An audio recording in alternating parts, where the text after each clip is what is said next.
Another day, another basketball stories na naman ang pagkikwentuhan natin.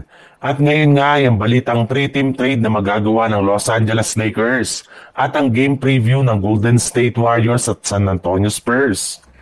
Pagkatapos nga na matalo ang Los Angeles Lakers sa kanilang last game laban sa Oklahoma City Thunder, ay sunod-sunod na nga ang pagsilabasan ng mga balita patungkol sa kanilang team upang sa ganon ay mapalakas pang lalo ang kanilang lineup.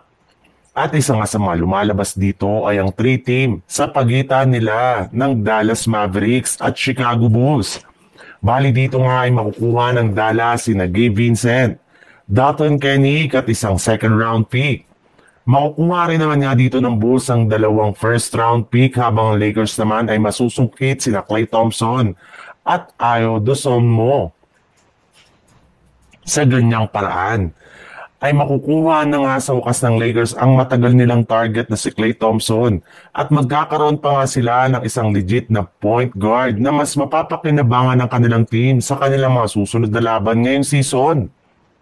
Sa ibang balita naman, matapos nga na manalo ang Golden State Warriors sa kanilang game laban sa San Antonio Spurs noong nakarang araw, ay magkakaroon nga sila ng rematch ngayong araw. And since nga naipanalo nila ang kanilang game noong nakarang araw ay malaki nga ang kanilang tsansa na maipanalong muli ang kanilang pangalawang laro.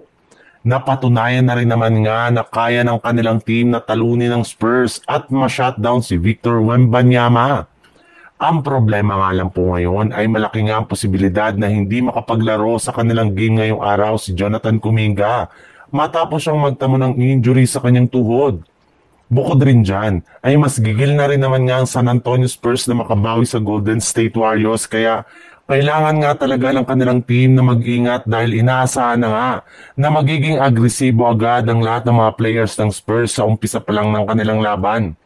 Kailangan rin naman nga ni Stephen Curry na maipakita muli ang kanyang tunay na laro upang sa ganon ay makuha nilang muli ang panalo sa kanilang rematch at makaangat muli sa standing ng Western Conference.